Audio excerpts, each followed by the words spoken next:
I'm your host, Kirk Tatnell, and we'll be with you every Tuesday at 7 p.m. Eastern Time through the end of May, discussing such topics as business, real estate, immigration, the theater, and how New York is going to come back from the pandemic. We'll be talking each week with a particular expert in their field, and then there will be an interview and then a Q&A. So I believe the questions are already starting. Please post them throughout the evening. We'll get to as many of them as we can. We had an amazingly informative presentation last week on future transportation projects being designed or near completion from Tom Wright, the president and CEO of the Regional Plan Association. And the transportation projects, massive as they may be, will mean nothing if people won't travel here.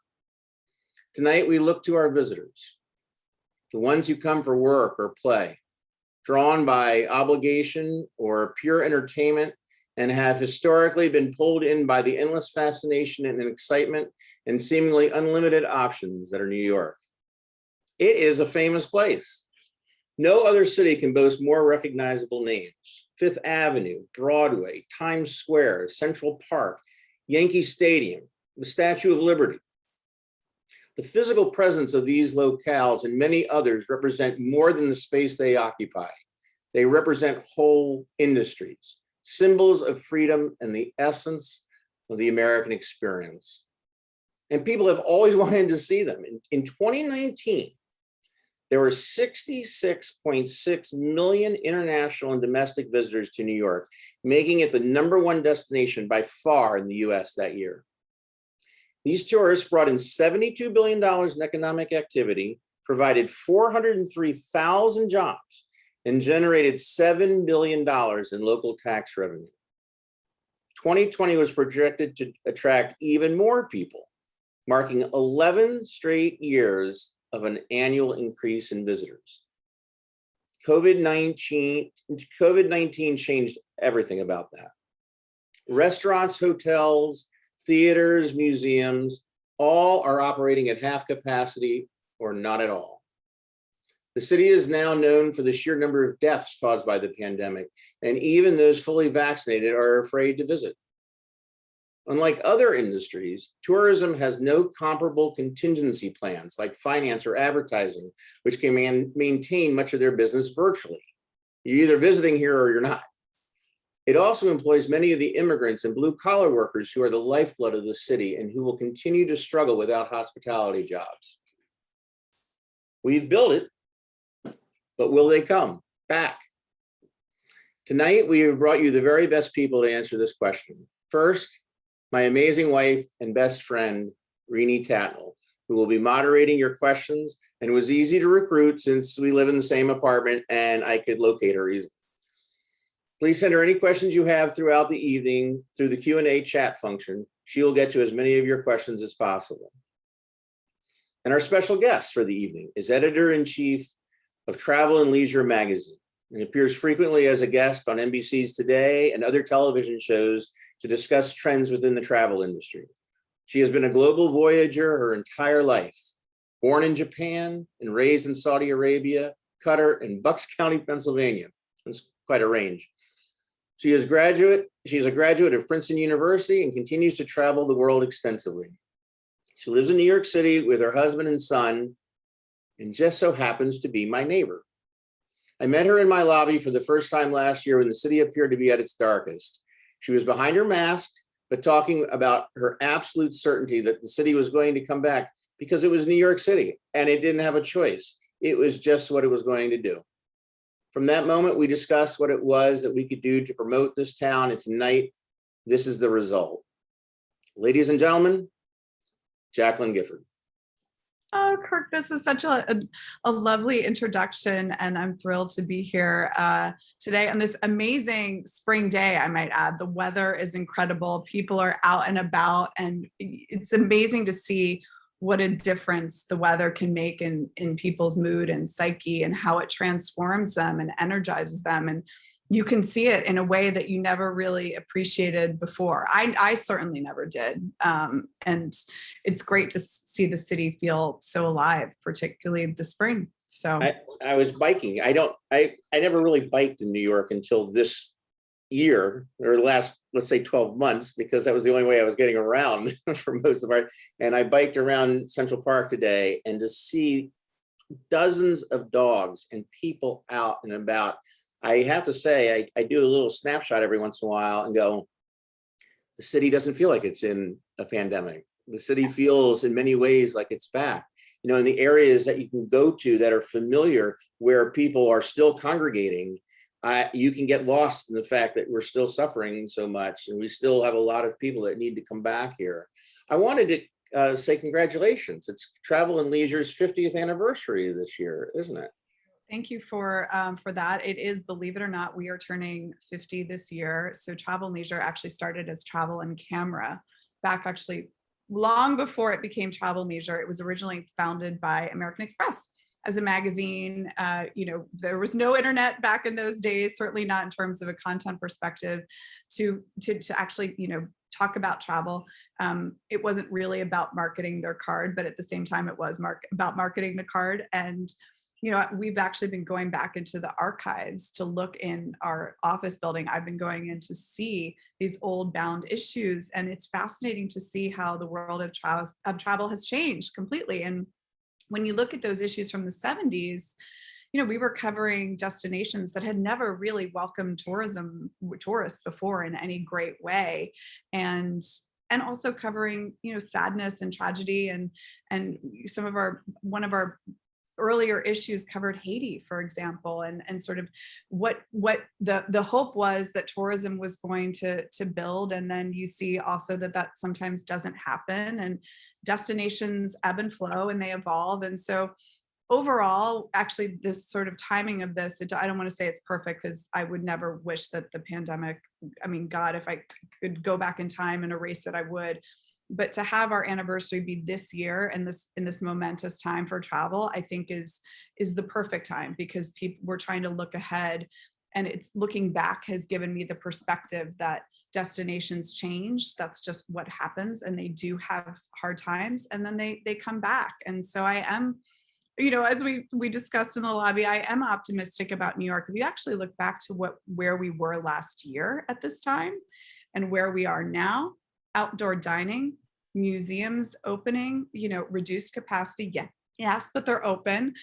You know, the prospect of theater and live performances actually coming back in some great capacity.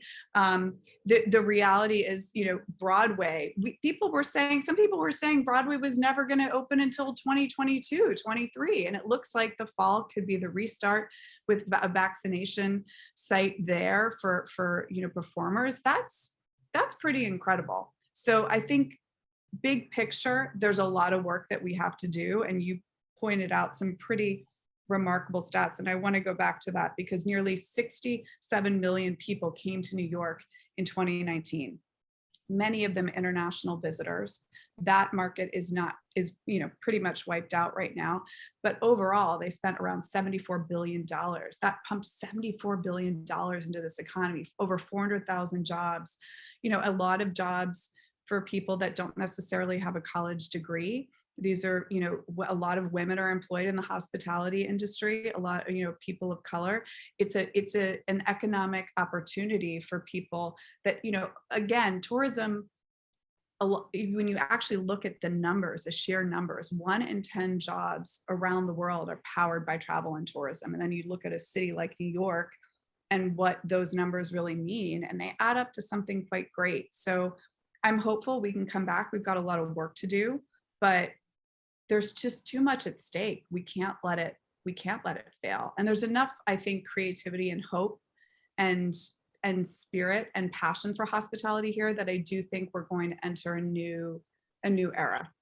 You know, I think Travel and Leisure has done an amazing job in advocating for the city. I liked your piece just about the different museums to go to, and you mentioned some New York ones, and staying local.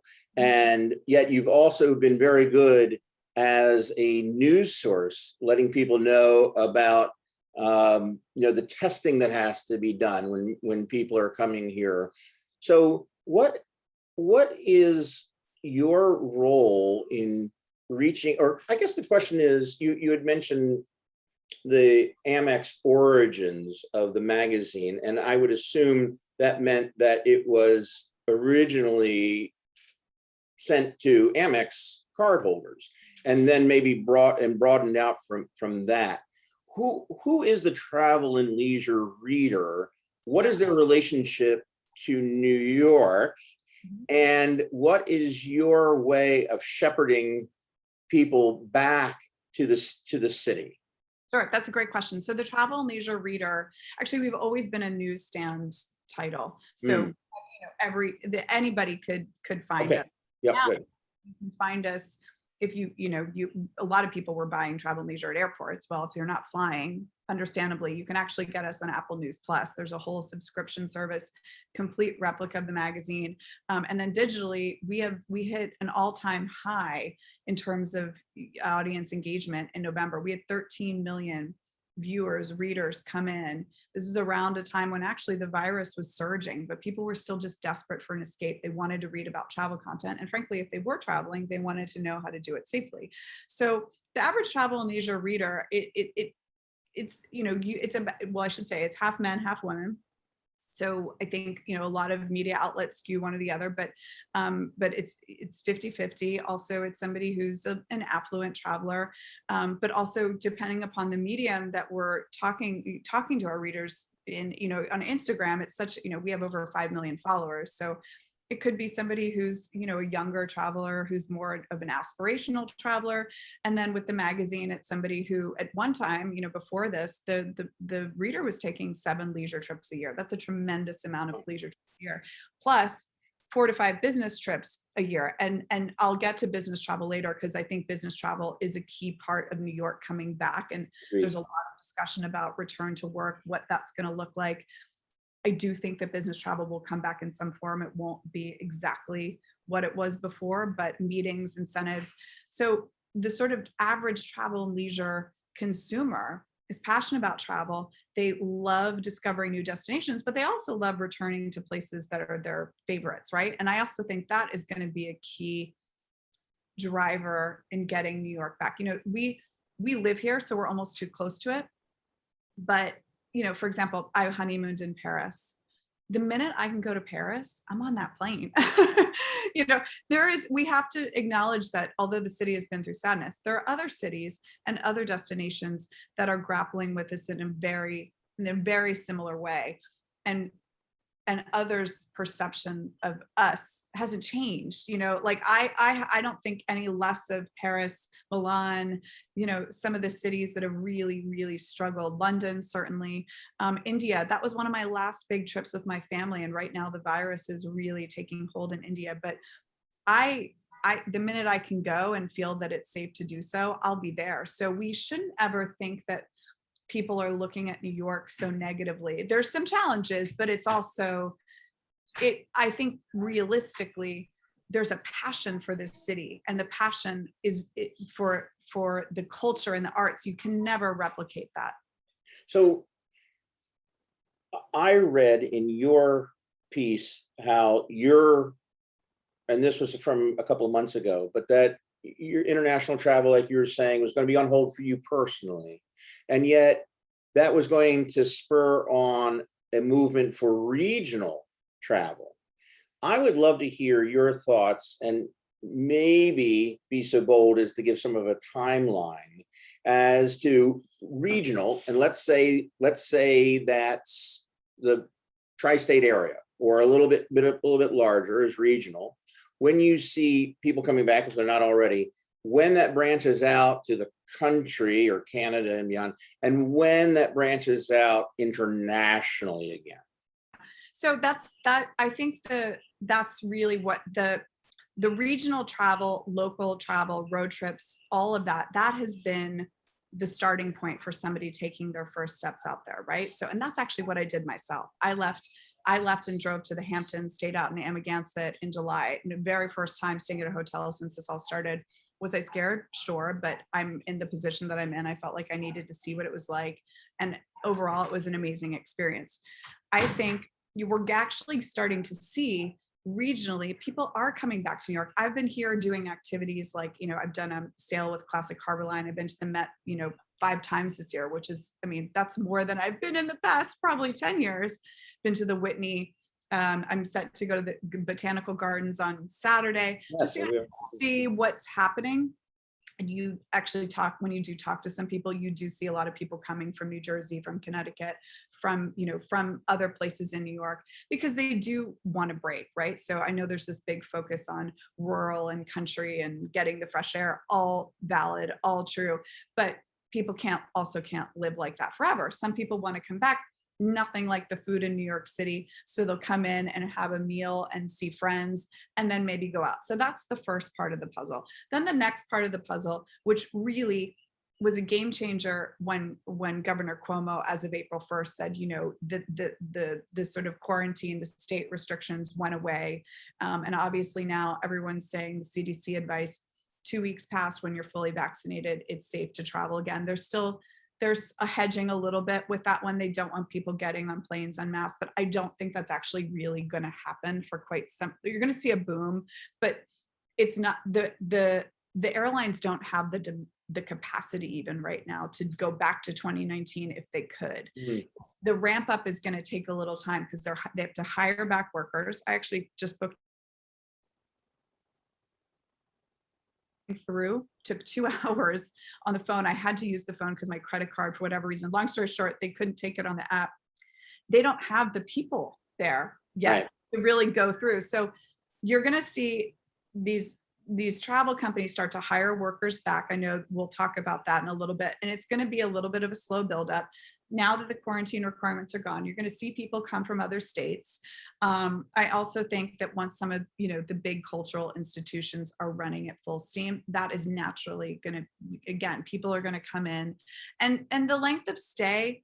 One thing I've noticed, and I'm curious to see how it shakes out in New York. We're not quite there yet with the data, but overall, people, when they do get out there, they want to stay longer. So their trips are maybe, instead of coming to New York for a weekend, look, if they're working remotely, why don't you just stay here for a whole week, right? And the city at this point is pretty affordable. So you, as a remote worker, could have the chance to live in New York for a month, try it out, see what it's like. There are all these sort of permutations that we haven't really explored yet. We don't really have the full data, but I do think the regional stay, regional visitors coming in, longer length of stay, that could be really interesting to see. And then international is really the last piece of the puzzle. And that is anybody's guess, because I've seen these things change a million times. St. Bart's, for example, was booming in the Caribbean. The French government decided in March, and their cases weren't necessarily high, but all of their territories were going to close their borders. St. Bart's tourism was going like this, and it went like this within a second. So I think Canada reopening is going to be huge for New York, because people are going to come for sure. They might even, they can drive down here, easily fly. Mexico, the border, that's fluid. Europe, when Europe opens and people can come, look, it's open. You can technically come. If like the UK, if you're an American citizen, you can come back in if you have an American passport. Obviously, if you're a European citizen, you can't. But as soon as that opens, you're going to see an influx of visitors coming and more money being pumped into the economy. And I guess from a timeline, I didn't think Europe was going to open at all this summer, but now it seems like France is getting ready to roll out a vaccine passport for Americans to go over there. So maybe they could be coming here. Who knows? In my mind, I'm willing to give it to 2022, right? But 2023 seems to be the more conservative end. And then I have been reading about the tourist business being 2025. Yeah. What is your conservative, ambitious estimate? Yeah. Well, so there are 2 parts to that, because leisure travel is going to bounce back the fastest. That's what we cover mostly from our brand perspective. I think if the vaccine rollout accelerates in Europe and accelerates faster than we think it's going to go in some destinations, I think by mid 2022 we could be doing pretty good. Business travel and meetings and incentives, it's like the not sexy thing to talk about, but the reality is that powered a huge part of the tourism economy. And not international visitors, think about it, weddings, a corporation comes in and rents out, 2 ballrooms for an executive meeting or a company party. Those events were, and I hope will be, the lifeblood of, New York. People were coming here and spending a ton of money. Our own company would do little events all around town. And that we're hearing whispers of things starting to happen, but that's going to take some time. I think as the vaccine rolls out, events are going to pick up. And certainly if we see the case numbers hit, a relatively low amount, like, Vegas is the biggest market for shows, and they're already moving forward with a summer lineup. So New York is a more, I don't want to say conservative, but because of what happened here, things, Vegas has to move. I mean, Vegas in some ways has a larger issue than New York. They've had to move forward because of tourism is all that they have. I mean, New York, if you think about it, also has fashion and finance and other industries. Vegas is really built on tourism. So they had to move forward with a plan to do meetings and groups.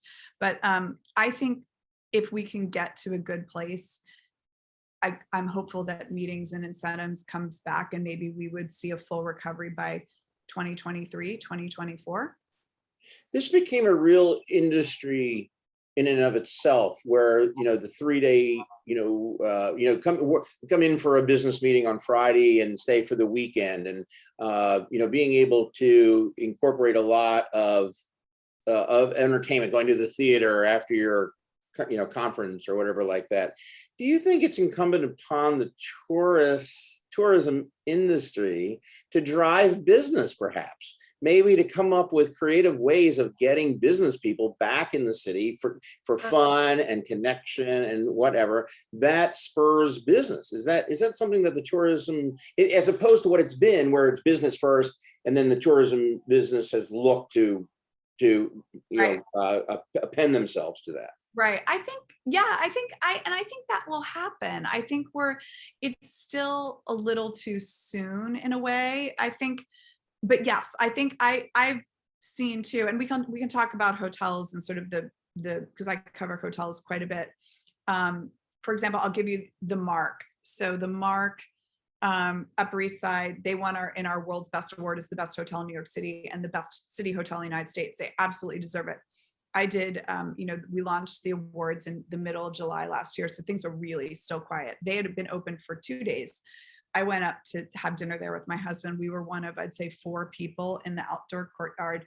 I mean, temperature checks, and they still do it. So I'm not like, but people were really, I don't want to say on edge, but they were excited to see us, but also it's like, what is this going to be, right? So from that to where they are now, they built 2 outdoor seating spaces. Mm-hmm. They are now allowed to do indoor dining. I'm going to be going there this Friday with a client who's coming in. And so there it's like supporting the business travel, because she really wanted to come to support New York.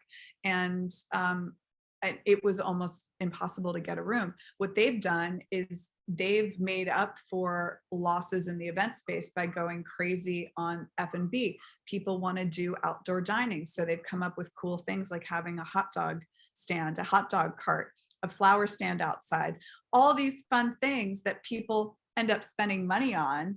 And sure, is it kind of gimmicky? I guess, but people are just excited to try something new. So the creativity is there and it's going to come. It just needs, corporations, if I can be frank, are very hesitant to, business travel is still a really tricky thing, and meetings and incentives because of the liability issue involved. So not every company is there yet.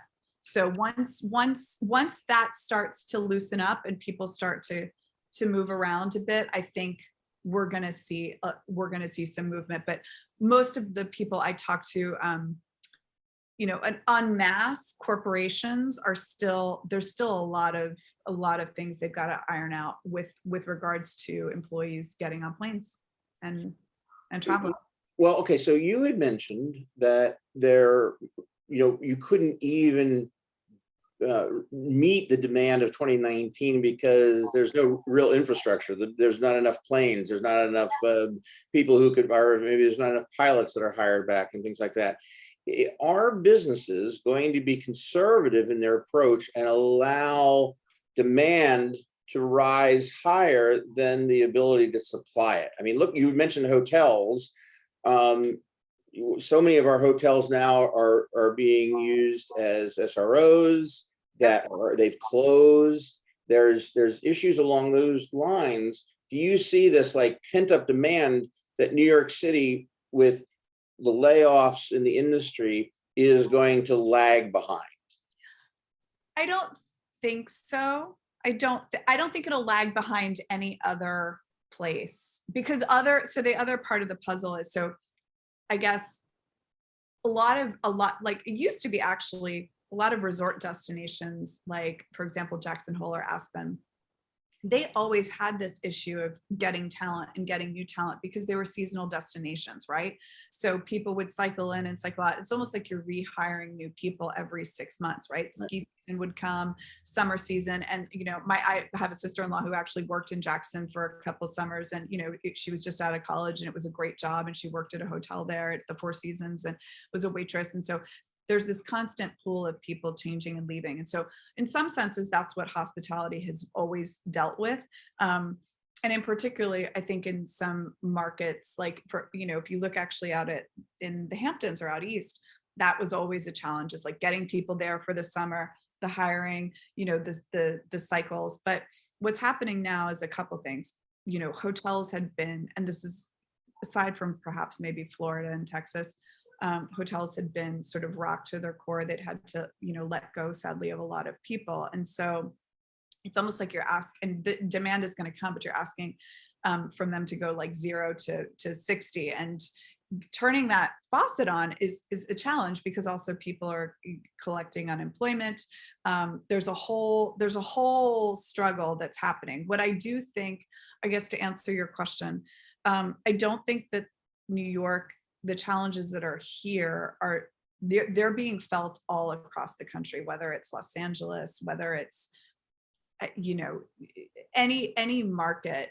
They've had to go through this cycle of hiring and letting go people. And I should add too, I can tell from personal experience, like I was set to go see a friend in California, a client, and the hotel was literally about to open December 12th. And then everything in California shut down again. So imagine getting all those people, getting them ready. They were literally about to open the doors, and then Governor Newsom closed it. And then they all had to, be on furlough again for another 2 months, 3 months with the shutdown there. So the greatest challenge is the uncertainty. And so people are naturally skittish about bringing everybody back, because to do that again and then have to go through the cycle. So I think but I think right now, at least the mood and the sentiment that I'm feeling right across the United States, and everybody I talk to in the hospitality world is feeling it. It's like the vaccine really works. People feel really optimistic. And so they are going to start to bring back the majority of their workforce. That said, there's been so much pain and hurt, and they've been burnt before. So they've learned a lot from this year, and also I think have gotten nimble about how to reallocate resources, whether it's in an individual, a hotel, or in a restaurant. There was a great piece in the New York Times, actually. I was like, I wish we had written it, but restaurants are having an interesting time bringing people back right now. And there's a shortage of workers, and wages are going up, which is actually historically what happens after pandemics. When there's a shortage of labor, income rises. So we shall see.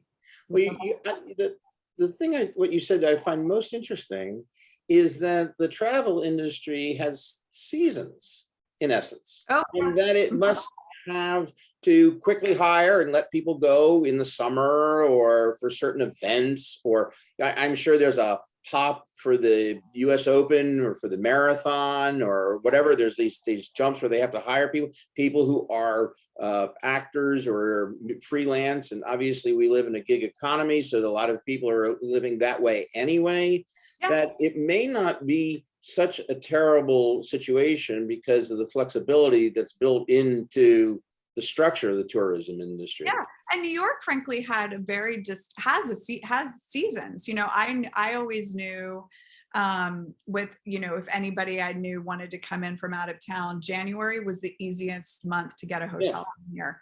January, February, aside from President's Day, but like fall, the holidays, can't get a room. That was the most expensive time. And then the summer, frankly, as the numbers ticked up. So when we went over those numbers earlier, 2019 was like a 2.5% increase from 2018. There was steady growth for 10 years. Yeah. And I've been here for 20. So I've seen, you know, summer rates just kept going up and up. More international visitors came. You know, spring was always a decent season, but a lot of this sort of life cycle of the city revolved around seasons, shows, things like Fashion Week. You know, that also powered a lot of the tourism, you know, the tourism economy here. And I think we'll see how it goes. We'll see but inevitably, I mean, you can see from right now with the beautiful weather, people want to be in a city and have it be alive when, and have it feel alive to them. And so I think when we'll see this summer what happens, but I am optimistic that tourists will start to come back, that reach that, you know, sort of local. I think we also might see people flying in and traffic is picking up at JFK and LaGuardia. It does not, if anybody on this call has been to those airports, it is not like what it was in 2019, but I was there in October on a tour and I was there just a few weeks ago and it definitely feels busier. And the numbers show it. There's more people coming in. So no doubts. I want to get to a few questions. I have one last question for you. Well, at least right now. Yeah. I'm really interested in your thoughts on the digital health certificate. Yeah. Or also known, I guess, as the vaccine passport. Yeah. So there seems to be, we here in New York have the Excelsior plan. And then it seems that there's first in the country to have a state like, you know, its own state, which is a big deal. We should be proud of that. The politicians can't seem to follow themselves quick enough to say there will not be a federal national vaccine plan. Somehow that's a very terrible thing. And so it looks like it's going to be very much a patchwork of states working with each other's passports. And then there's going to be international plans as well. Is there going to be some sort of private company that's going like a Clear or some kind of sort of company that's going to come together and say, all right, guys, we're just going to herd the sheep and we're going to get everybody organized in a way? Maybe you and I should start that. I know we can do it. We did this. We can do anything. Yeah. That is a very great question. And so I've actually been involved in some work with this back in the fall and actually recently again in the wintertime. I did a session with the World Economic Forum to talk about just this. So the World Economic Forum is in development with the Common Trust Foundation, is working on something called the Common Pass, which is their mission is to make a global vaccine passport. I'm convinced that they just use the term vaccine passport because it has search equity, but a vaccine passport, what it really means, it's really a visa. But visa, the word visa isn't that sexy. It's really just holding up your phone. It's like your permission to enter the country. It's not an actual passport with your identification and information. There's a way for them just to see negative. That's it. The goal is you shouldn't really be revealing too much of your health information. So because people are scared about that, right? They don't want their health. Like I go to France, I don't want France to know my medical background. It's really just like a scan of your either test result or vaccine status. Now, the problem is there are a lot of people trying to do this very thing. IATA, the International Air Transport Association, is doing it in conjunction with Emirates, Singapore Airlines. Airlines are trying to get in on it, obviously, because they want things to restart. Common Pass, they're trialing it with JetBlue to Aruba.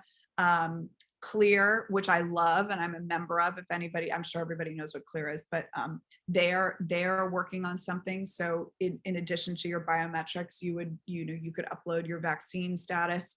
And I think they're trialing it soon on flights from LA and San Francisco to Hawaii. But to answer your question, and then we've got New York. New York has it, and Excelsior is going to be used really to participate in events and do things here. So for example, I just signed up to go to Freeze. I need to get a test to go into Freeze. I'm going to upload my test into Excelsior, and hopefully that will be enough. I'll also bring a paper copy. My whole thing is bring a paper copy of your test results, no matter what you're doing, just in case, because you never know what could go wrong. But that is the biggest challenge, is coordinating on a global level how this information can be stored, transmitted, and done in a succinct manner. And there's equity issues, there's privacy issues. I think I want to say it's going to get better, but I don't think in the short term. I think your people are still going to be confused, and there's going to be multiple systems. And sometimes you might just have to sign on to a system based upon where you're flying to and what airline you're flying with. But is it going to be critical? Is it going to be critical for a rapid success for tourism to have some sort of coordination, or to have some sort of passport, whether it's coordinated or not? For rapid success, no, I don't. Well, I shouldn't say that. It's going to make the traveler's life and government's life more, it's going to make it easier.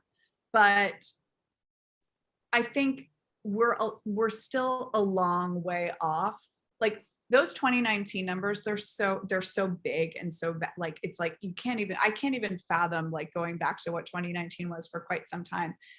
And I don't know if the goal, I'm gonna say something provocative, I don't know if the goal is to go back to what 2019 was, and to have that many people on planes, and to have, I was on the road 3 times a month. Like I never saw my own family. I never saw my 5-year-old. Like, I don't know, that's not good for the planet either. So I guess what I want though is for people to understand that when they do take a trip, that it does matter, because it puts food on the table for people in ways that they might not expect or think. There's real challenges right now with food insecurity across the globe because of the dip in travel and tourism.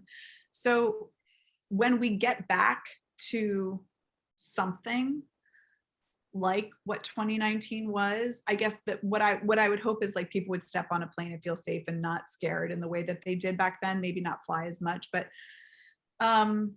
excuse me. I think these digital passports are the key to making people feel secure, safe, for making things faster. I don't think it's the key to get the economy suddenly pumped up and restarted in the way that we want it to. Because the other thing is, like, if vaccines roll out, and who knows what it's all going to look like 6 months from now. We just don't know. Yeah, I agree with that. I'd also say that you've convinced me that it's going to be very hard to do, and other people are already in the space, so we probably should not do it. I've now come to that conclusion. I want all of those things to succeed. And to your point, I wish there was one, but there are enough sort of, and maybe one yes. Take over, but also governments need to get invested in these things, and working public, private sector. It's, the World Economic Forum is trying to push this with a nonprofit, which I think is good. And they're really trying to, with their work, get governments to be on board with one system. But that is insanely hard. It is really hard to do. All right, I want to come back to that if we can, but Rini, I'd like to open up to questions from the attendees. Sure. Kirk, the first one is for you. The folks are asking, where can they get a recording of presentation or how? will- Well, we are uncertain about how we're going to get the recordings out to people. So we'll have to discuss that at a later, but I'm glad that people want to watch it twice or Right. share it with other people. So that's a good sign. I'm not exactly sure what we're going to do with it yet, but thank you for asking that question. Okay. And Jackie, the second question is for you. Folks are asking, could you go into a little bit of detail about what you do with Travel and Leisure and Oh, what sure. it encompasses? Sure. So I'm the editor-in-chief. I've been with the brand for 8 years, but I took over as editor in November of 2018. And, Kirk sort of read my bio. I actually grew up traveling. So I was born in Japan and then I lived around the world. Felt really fortunate to do so. So my parents always packed me in their bags with them. And I, just went and got flying and traveling from a very young age. And then I studied I was a medieval studies and English major at Princeton. And when I moved to New York, I just sort of fell into media and magazines and somehow made my way to Travel and Leisure and have worked in a variety of roles there. But really, I'm a writer and editor by trade and just love to write, but also love to travel and find new ideas and go out there and meet people. I'm a people person, if you can't tell. But the hardest part really of this is, I was in this role leading, Travel and Leisure is the world's largest consumer travel brand. We reach 30 million people across the world and across, all sorts of platforms. And to go from being on the road all the time and sort of talking to people and understanding their perspective to literally sitting in my New York apartment doing this all day long with people from all over the world, it was quite a shock to the system. So now what we're doing, we've had reporters out and writers out in the field since the end of June. I put people out there only if they're comfortable traveling, make sure that everything is vetted. People know what the protocols are. We've had trips planned that we've had to cancel.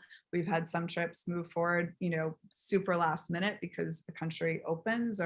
So right now we're still producing the magazine remotely and having people go out and cover the world. And it's really exciting still. I still think that the stories of hope and resilience are resonating with our audience. They love to read about travel. They are traveling themselves, not as frequently as they once did, but the reality is I couldn't just fold up and go home. I had to keep going. And my 5-year-old is now here. So he might be a guest. He might be a guest in the Zoom.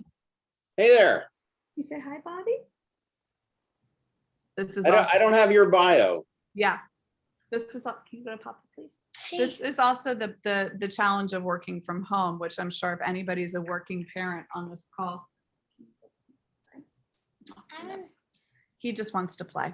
That's what I do. I work from home and take care of a 5-year-old and then run a travel brand somehow all at the same time. Okay. So then, Jackie, the next question is, all of us that live in New York are sure that the big marquee venues like Broadway and the hotels and the museums will bring in tourists. But we also know that there's another part of that, which is kind of the off-Broadway, the smaller sort of tenement museums. There's another part of tourism that's not the big ticket items, that's more of the niche types of things, and without revenue, for so long, how do they fare and what's the impact? Yeah, that's a great question. So one of my favorite museums is the Tenement Museum on the Lower East Side, and they're, I actually should double check this because they may at this point be open at a reduced capacity, but I went there to support it in early September. What they pivoted and did was walking tours outside. So they would take you on an architectural tour because you couldn't go up in those tiny, buildings. They didn't have the ventilation. There are going to be small museums that close. There are. That's the reality. This is thrown into, pretty stark relief is that a lot of museums were relying on donations for one big donation from a generous patron, and their finances were just not, it was all so precarious, right? And we saw quickly with there was a new, the new program that just was approved and went live, because I had friends who applied for it for, for a loan in terms of if you were a live arts, or live performance venue, arts venue, anything that had to do with live performances, you could get, government support. And those businesses really, really hurt. So to come out of it, I think a lot of them tried to do virtual, and I think that brought in some money, but it's not the same as in person, because it's just not. So some will close, some will open again, some new museums and new cultural institutions will start. That's part of the cycle of life here. It makes me sad. A place like the Met is going to still be here because of its funding and its power, but there are a lot of places that won't get that won't. And then we have to, I think, be optimistic about what comes into that space. So right now I'm very I'm optimistic that when I look around, I've actually seen, even in our own neighborhood, new restaurants opening. And there's not, the media, I think a lot of times comes from a place of, the negative draws the eyeballs in, but no one really wants a New York story of all these new cool restaurants opening, because they're like, well, that's not what's really happening. And I'm like, well, actually it is. There are places opening, and a lot of places have really struggled. So my other hope is that businesses will look at new ways of bringing in revenue, and just like we've done with outdoor dining here in the city. I hope that never goes away.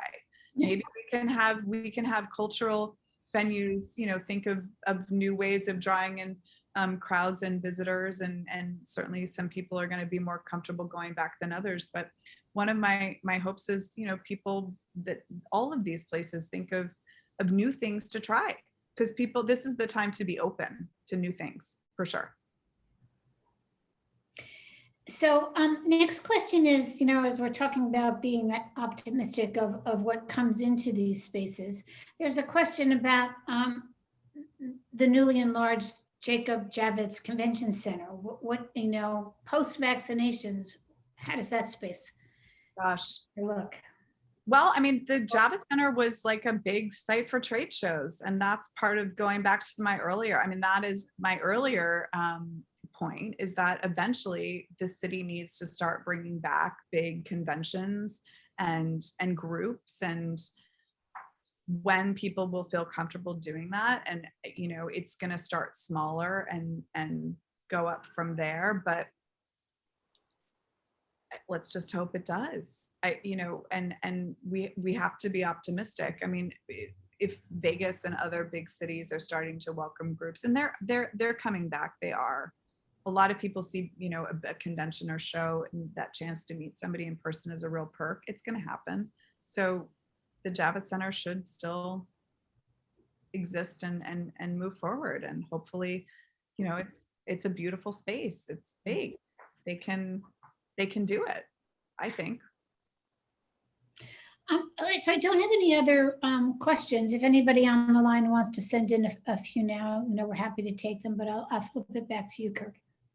So I'm interested again in the international. We have so many of our friends that are dialing in from overseas, and a lot of them are students, tourism students.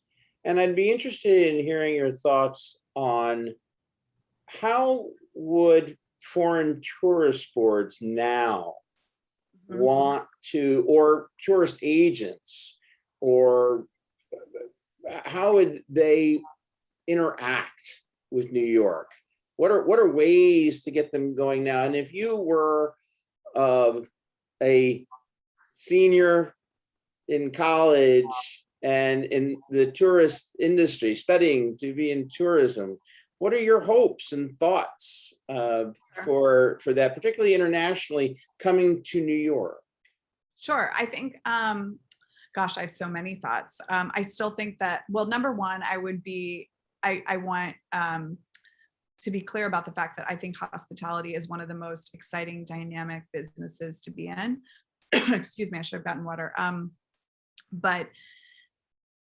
And that though this has been a very, very hard time, we're going to get through it. So I think there is there is a path forward on so many levels for all types of careers in hospitality.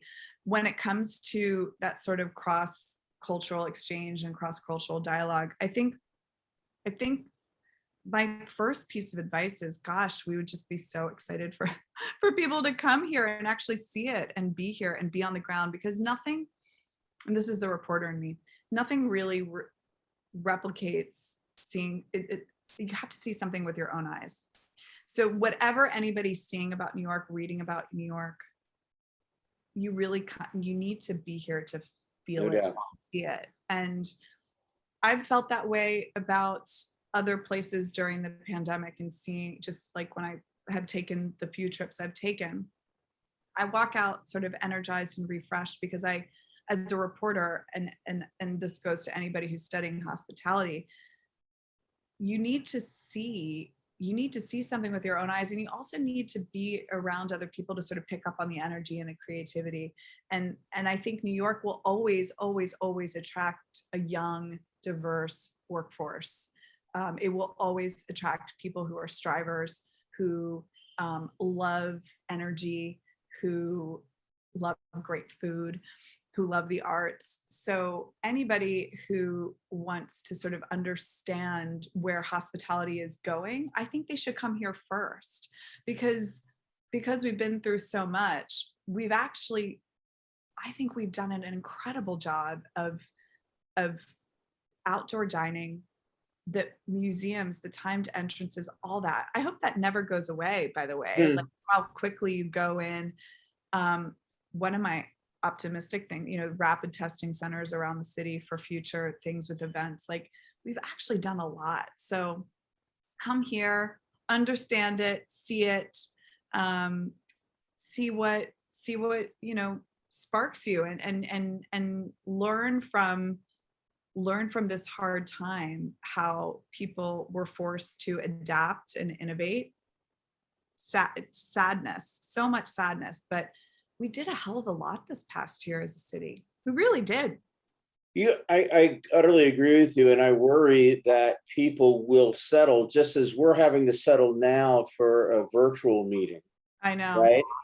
Because of the pandemic. I worry that, for example, a lot of theater put their shows up on the internet and have created a virtual experience. The museums did the same thing to try to keep marketing going, keep a brand awareness, and all this kind of stuff. But listen, let me tell you, for everybody who's on this call has never been here before, you got to smell New York to know New York. It's true. You got to feel the energy. I can't tell you, even now, living on First Avenue and all the cars that are backing up trying to get onto the 59th Street Bridge, that can only be experienced here. You have to be here. You can't just get a beautiful photo or even a video of New York. You have to come and experience it. Yeah, I don't think what virtual has taught us is that, it's connected us in unique ways, which is great. Like the fact that I can talk to friends in India or Singapore. I recorded a podcast episode for us just recently with my friend who lives in Singapore, who's the CEO of a great hotel company that's doing great work with sustainability. He was up at 7 a.m. I was doing my recording at 8 p.m. at night. That was great. It's like, wow, so easy. We can do this, right? But gosh, I want to see Neil in person again and give him a hug and actually be in Singapore. So from a pure attraction entertainment level, there's not that much more. There's interesting things we can do in the virtual space, but nothing compares to seeing something live. And I think fundamentally that's most people, they'll start to go and they'll start to trickle back. It's like, again, the thing I'm always stressing to people is, we thought it was like last March 13th when the world shut down, it was like shutting off the light switch. Oh, well, six weeks from now, we're just going to turn it back on and it's all going to go back to normal. No. So it's like this slow burn, and people start to come back. And again, I've seen it here. I did the Met and just when it first opened, I think it was September. Yeah, like not that crowded. Was there last weekend. I don't want to say crowded, but definitely more people. So it's not, the light switch analogy is just not applicable in this situation. It's going to take some time, and it's going to get better though. Okay, so that's actually leads into my next question. What are the best things to do right now? Like, what has come back, maybe even better, or maybe unique, that I wouldn't have been able to experience before the pandemic, that really is exciting about New York City right now? Okay, so this is a little cliche, but I think if you're a New Yorker and you haven't been to the top of the Empire State Building, now is the time to go. Because, and I went and did a tour, and when I tell you, Kirk, I was literally the only person there. They gave me a special tour. I went, it was just about to open. It was amazing to go. They opened this separate, they renovated the top, the top observatory. So I don't want to get this wrong, but I want to say it's like 130 stories, right? And you see, like that building went up in an insanely quick amount of time. I think it was like 18 months. And again, somebody needs to fact check me. It was so fast. It was one floor a week. Exactly. Right. During the Depression. And you're like, oh my God. So, and I did a quick tour behind the scenes with them, and went up and just took pictures and just enjoyed that view. And everything's timed. They've got things spaced out. You ride the elevators, you're not in them that long. The ventilation was great. If you haven't done the Empire State Building, you really should. And it was, again, my heart goes out because you want the crowds, because that's what it was when everything was booming and the economy was humming. But on the other hand, you're like, it's actually nice to have it be so civilized when you go in. I felt that way going into MoMA. With everything timed, it's like you get to look at the art again, and you never did before because you were just one of a crowd. So I would say that. I love doing a classic Harborline sunset jazz sail cruise. Are they doing that again? Classic Harborline. Are they doing it right now? They're doing it now. Oh, They wow. leave from Chelsea Piers. I did one last fall, and they're doing them now again. And they have, jazz musicians who are masked. Everybody's masked, and they're just, they're playing. And you go out and have like a little glass of wine, and they take you down to the Statue of Liberty. I really enjoy that. They do other architectural tours too, which are quite cool. So you could do that and a little spin around the island. That's fun. I'm doing the Botanical Garden, which it's really hard to get tickets, but I was lucky enough to get tickets. I'm going to go on Saturday to see. We tried to get tickets. They couldn't. It's crazy. They're selling out. 2:30 on Wednesday or something, but otherwise. Yeah, you've got to go on off time. So, and then another fun one is the zoo. I know Bronx Zoo. I know that sounds, but like we were there, we've been a few times, and the landscaping and the architecture of the zoo and how it's quite calming to walk around. And believe it or not, I think they have a great burger. So I would get a great burger at a cheeseburger at the Bronx Zoo, but those would be sort of my favorites. And then obviously there's other places I want to go see Dia Chelsea, which I'm really excited about. The Lower East Side Tenement Museum, their walking tour was really nice. You could do that. There's so many things that, and also I'm a big proponent of going to support Chinatown. I tell people this all the time. Chinatown has been through so much because, as many know, the Asian American community, the Chinese community, was blamed unfairly for the virus. And so Chinatown business actually started crumbling in January of 2020. And we try and go down there to just support and eat. And we love going down there before. So our favorite restaurant down there sadly closed, but I think it's key for people to go down and support that part of the city. In the same vein, Rini found a Uyghur restaurant over on the west side, which just opened. Oh my God, please tell me that I want to go. Okay, Rini, you can email me. But that's New York. It's like, that is why this city is going to make it, because you can experience thousands of, thousands of things, hundreds of new cultures, all in a very small space. Fantastic. Jackie, we're at time. I don't know if you have time to maybe sum up with our list, the top 5 lists of things that need to happen for New York City to come back for tourists. I do have time. And also, by the way, I wrote this on my Let's drum roll. Okay. So my first thing is this. I think we need to invest in rapid testing centers all throughout the city. And what I mean by that is when you're going into an event, get tested, go in, go out. We need to find a way to make it quick and seamless. Testing needs to get faster here. We're getting better at it, but we're not quite there yet. Yeah, I agree. Infrastructure. I know you had somebody on talking about that. Yeah. I mean, that's like, okay, if anyone hasn't been to the new Moynihan train station, it is gorgeous. And it is what New York deserves. LaGuardia has been through, and it's going through a transformation. A lot of people I know, I still haven't been, say that it looks a million times better. They have beautiful public art installations now, but it still looks like a mess outside. We deserve a better subway system. We deserve better airports. We deserve all those things. So the infrastructure, bridges, all of that. I think with the new relief package, some of that injection is going to come in, but that is to me a key, because if you go to a place like Singapore and you see what it could be, then you want it to be just like this. Buildings will change and become new things, and we should accept that.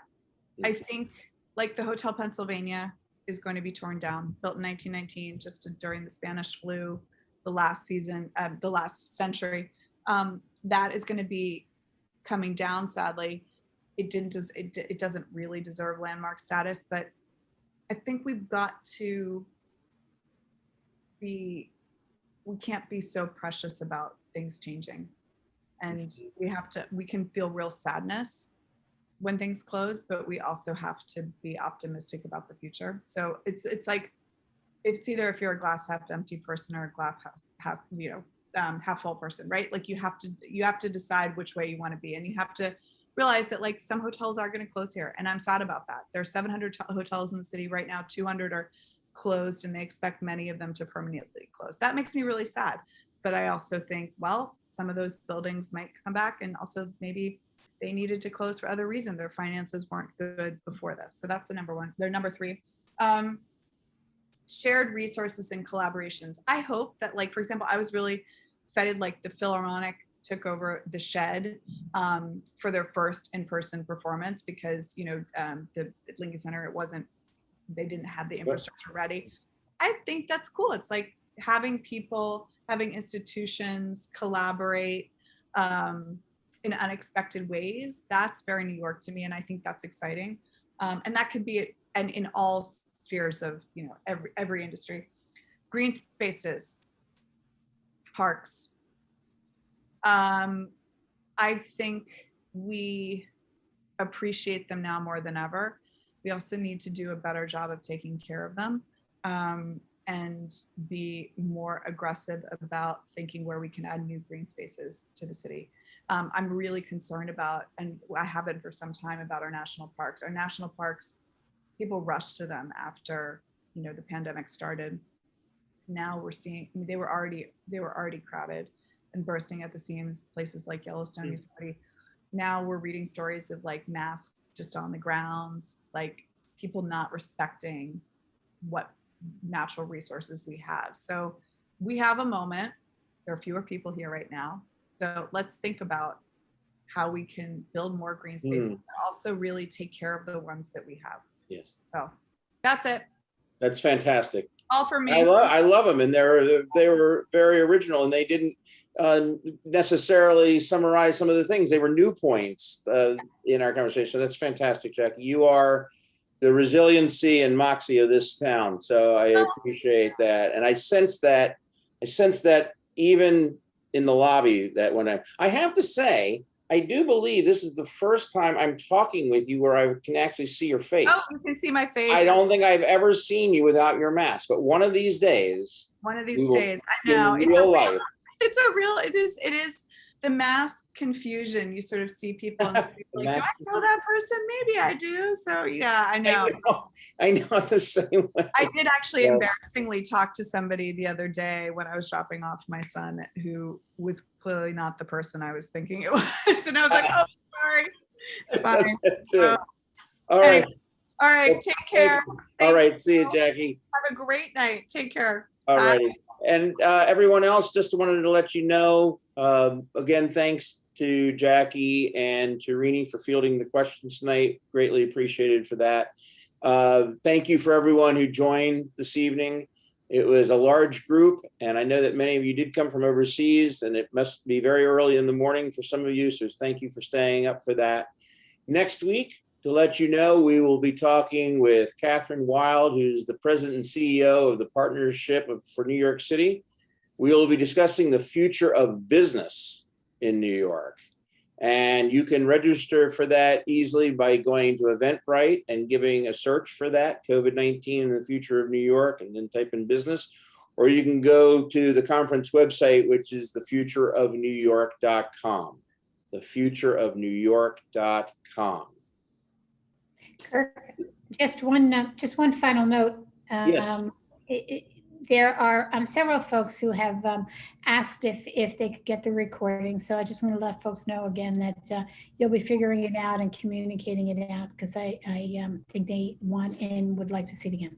Okay, that's fantastic. Thank you, everybody. I appreciate the interest in seeing it.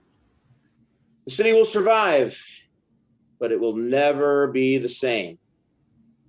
Come back next week and see what it is going to become. It's going to keep changing. Have a great night, everybody. Thank you.